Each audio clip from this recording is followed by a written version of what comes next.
来乡亲啊，继续来看这2天黄霜雨变大雨。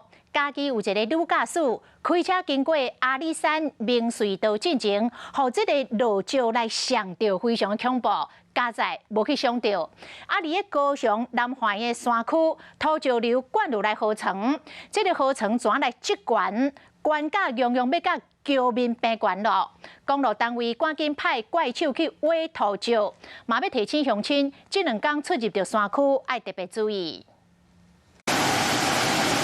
溪水淋着土煤，阁有土石直直冲来，河道累积的沙石嘛，塔甲愈来愈悬，黎明北客路更变桥面嘛，愈来愈近，都惊一路大雨，溪流会甲规个桥面淹去，怪手赶要甲累积的土石刷走。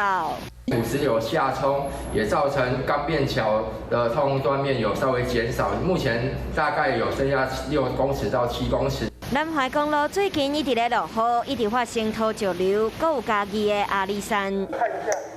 一直咧落大雨，环境行起甲关心，因为这位驾驶的车互落来石头牵着。加载女驾驶拢无着伤，不过车头前的挡风玻璃碎去，车身嘛冒气，爱爬入去车内摕物件，嘛要先甲石头搬走。有点碎掉哦。昨下晡，驾驶驶经过嘉义阿里山大浜公路明凤坑头前，因为落雨石头落来，拄好讲到伊的车，好加载人平安，无代志。落实集中修理车顶挡风玻璃，致车身严重损坏。